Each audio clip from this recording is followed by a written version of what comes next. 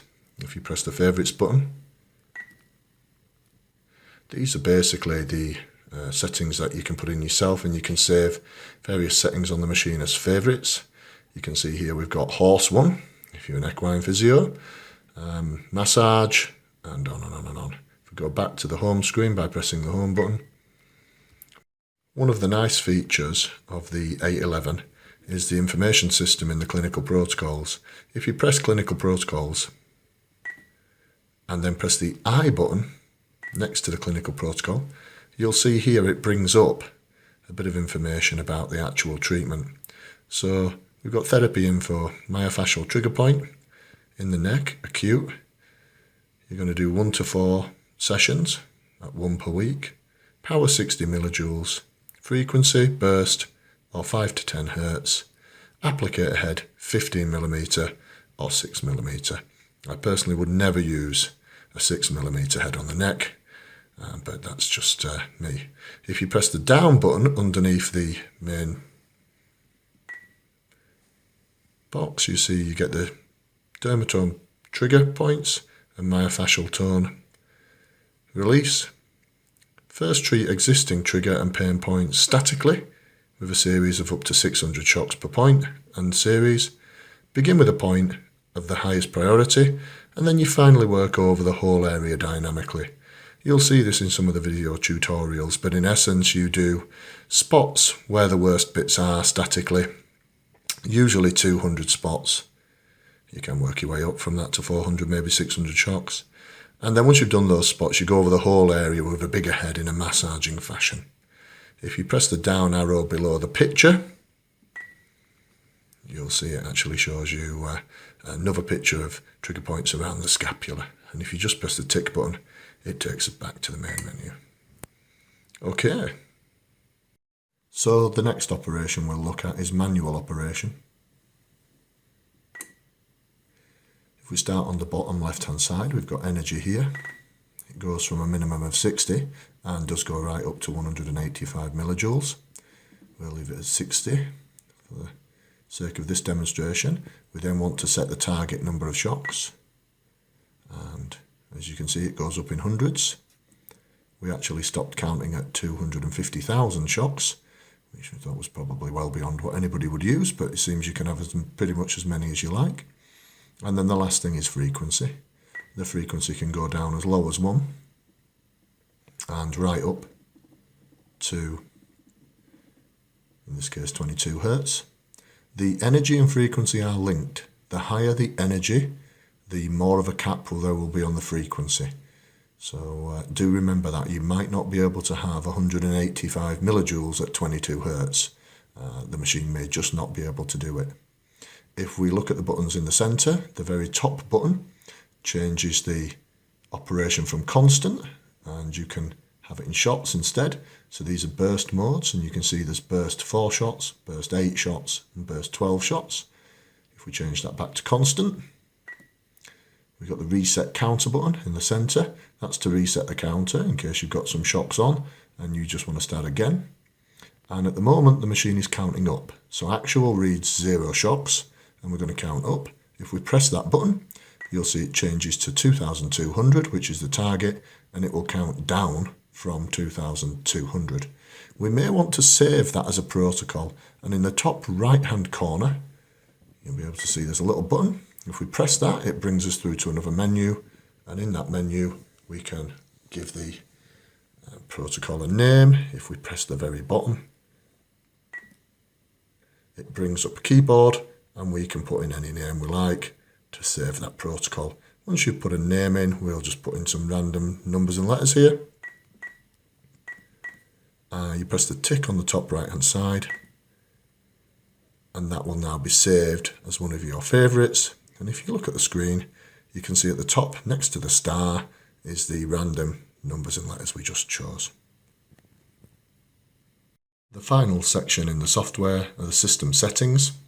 If we press system settings,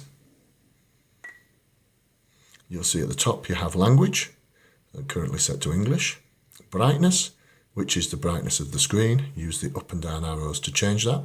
Volume, that's the actual bleep volume of the machine, not the volume coming from the head. And then the handpiece counter status, that's the actual number of shocks that the handpiece has given, not the individual shock head. In this case you're looking at 294,000 shocks. You've got version info at the bottom. You can touch for calibration for your touch screen to recalibrate your touch screen, and you can restore your defaults at the bottom there. If we press the tick, it brings us back to the main menu. Just to show you the range of frequencies that are available on the machine, as you can see here we've got the machine set at its highest power level, 185 millijoules, and that power level is only available at a frequency of 10 or lower. If you go on to the frequency, you can go down, but you can't go above 10. Actually, the frequency remains at 10 in relation to the power setting until you get right down to 120. So if I come down to, say, 130 here, you'll see I still can't go above 10, although I can go below it. Once you get to 120, you have a little bit more option. You can actually go up to, from 10 to 16 Hertz. You can now use anything up to 16 Hertz from 120 down until you get to 90. So if we go down to 100, you can see you've got 100, 16 Hertz. You can't go above 16, but you can go below. If we go down to 90 millijoules, the frequency range then expands out to 22. And you can use 22 megahertz down from 90 to its lowest level, 60. But you can't go above 90 at 22 megahertz. And there's a chart available on the website to show you this. To demonstrate the noise level from the machine, we actually have a decibel meter set up, and we set the machine to one of its most common settings, which is 60 millijoules and 10 Hertz. If we run the machine at that setting, you can hear the noise. You do have to speak up to speak above it. And the decibel meter is saying 80 decibels. If we go up to a higher setting, so we go up to 90 at 10 Hertz, it's a little bit louder. The decibel meter is saying 82 decibels. If we go up to 100, and I'll turn the Hertz up slightly now to bring the machine to its maximal decibels that you'll get from it. We've been messing about with this earlier. What you're hearing there is 83 decibels.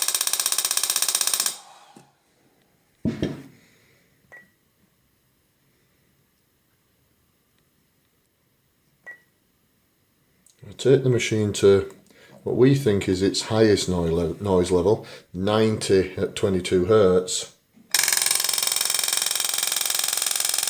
That is still 83 decibels.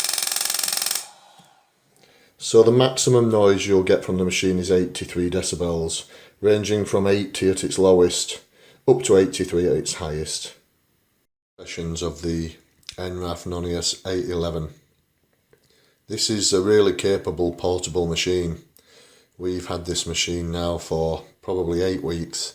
We treated a lot of patients with it, including patients with heel spurs, right through to patients with shoulder problems. This machine has a lot of different settings and will go right up to the high power of some of the bigger machines, but right down to the lower power to allow you to use the applicators on the more sensitive areas like the elbow and the shoulder. I think this machine's key feature is its ability to run at its lower powers. It really is good on joints like the shoulder. It really is good on joints like the elbow. It can certainly go up to the high powers you require for things like the Achilles tendon and the bony heel spurs. But its forte really is the smaller joints like the shoulder and the elbow. This really is the first machine I've tried which is truly what I would describe as soft shock. It feels softer on patients, and when I've actually tried different machines, 2 different machines, this one and another one, on the same patient, they have described this machine as feeling more gentle and softer at its equivalent power settings. It's really good that it comes with the 3 applicator heads. The 6mm is useful on areas that aren't so big, and the 30mm is useful on bigger areas. It would have been nice if it would have come with an even bigger head.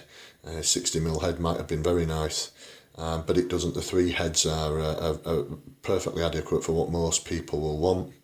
I'm not convinced with the oil that has come with the machine. I still think you're better with ultrasound gel. I'm certainly not convinced with the foot switch either. I actually came from a machine with a hand switch to the foot switch and was convinced I really wanted a foot switch. The hand switch seemed to get in the way. Having used the foot switch, I'm not convinced.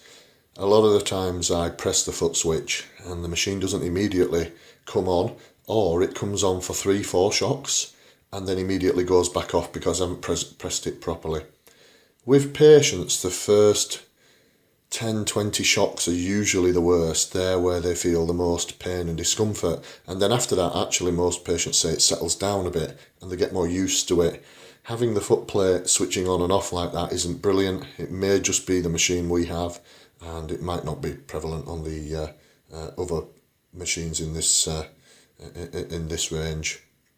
The head itself is nice. It's not too heavy. It's very solidly built. It feels like it'll run for what Enraf described as the 2 million shocks, although I've been told some heads have run up to 3 million shocks. So it's got a very high duty cycle. There's a fan in the head. The fan, when it's on, isn't any louder than the actual Shockwave itself. The Shockwave certainly isn't quiet. Don't for 1 second kid yourself into thinking the Shockwave's quiet. It's not. It's very loud.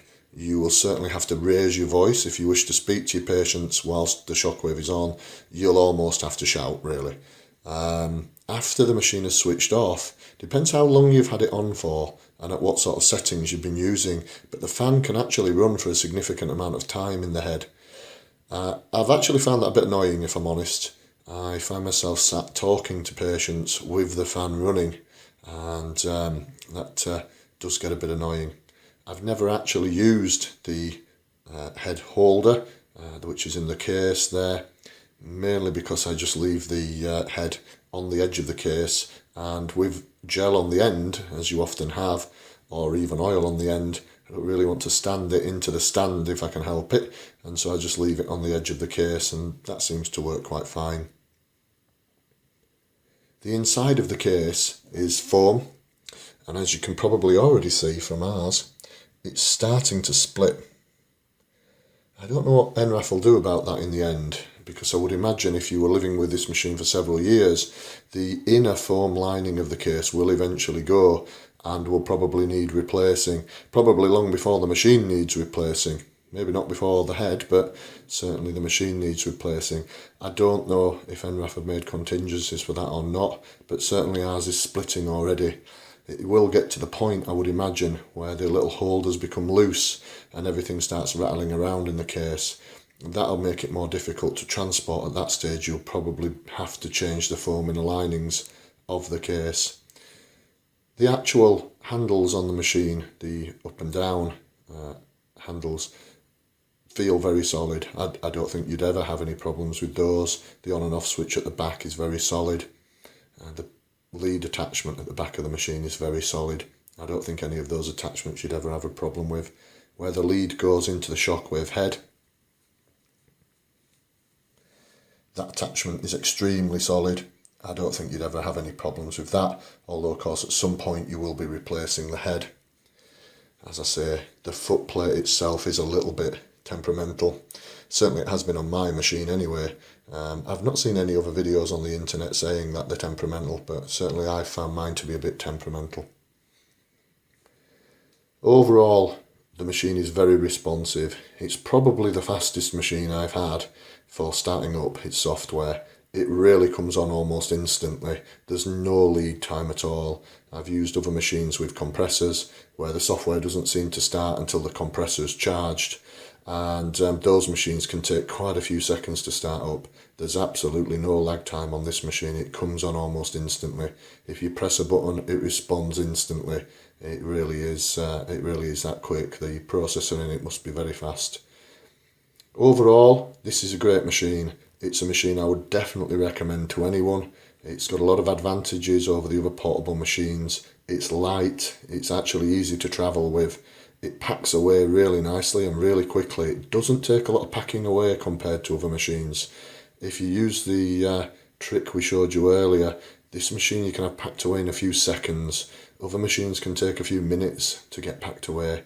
This one really is good. It's sort of slightly bigger carry case makes that easier.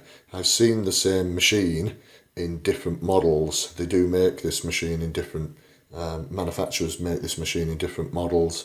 The heads are the same, the actual hardware is the same, it's just the coating around the machine, the plastic bits are different and the case is different, and they don't pack away as easily, that is for sure. This machine is very quick to pack away and move, very easy to transport, and of interest, you can actually get an ultrasound gel bottle into the oil carrier, which is a real bonus.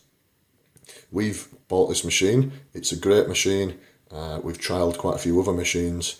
This is one we think is best for certainly the shoulder and the elbow. It's a very capable machine and one I'd highly recommend to anybody. If you're certainly in the market for a radio Shockwave machine that's portable, this is an excellent choice.